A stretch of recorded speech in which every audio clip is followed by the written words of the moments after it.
Conditional statements. After watching this video, I will be able to analyze statements in if-then form. So first is, what is a conditional statement? And that is basically any statement that can be written in if-then form.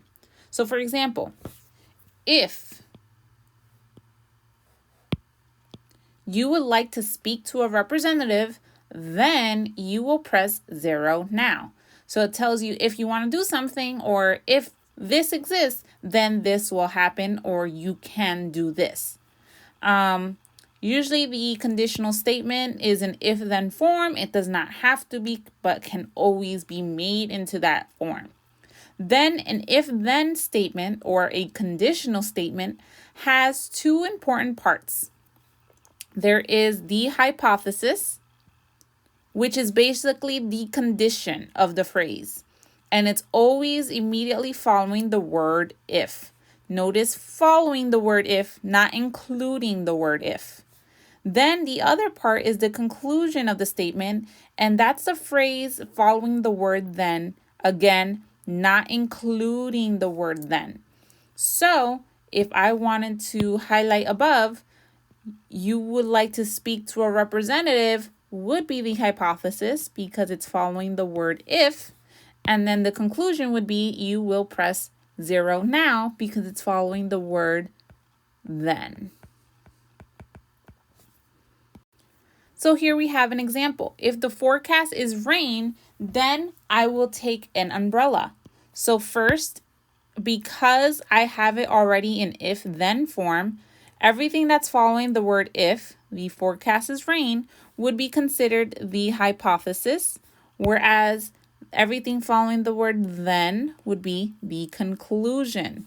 So here, if the forecast is rain is a hypothesis, I will take an umbrella is the conclusion.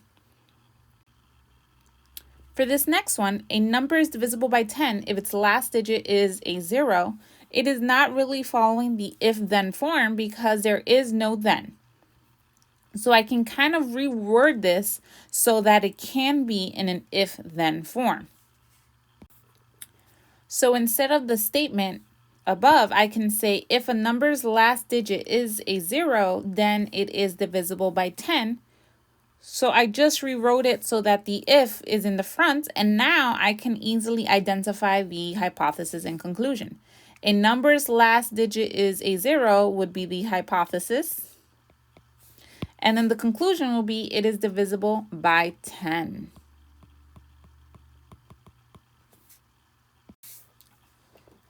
So here in example 2, similar to the last problem, it's not an if-then form. The only difference is in the previous example, I did have an if somewhere in the sentence, so I easily was able to identify the hypothesis.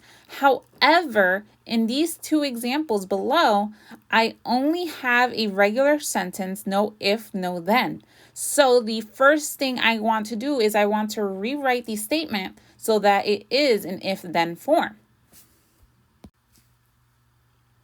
So I could say, if an animal is a mammal, then it is warm-blooded.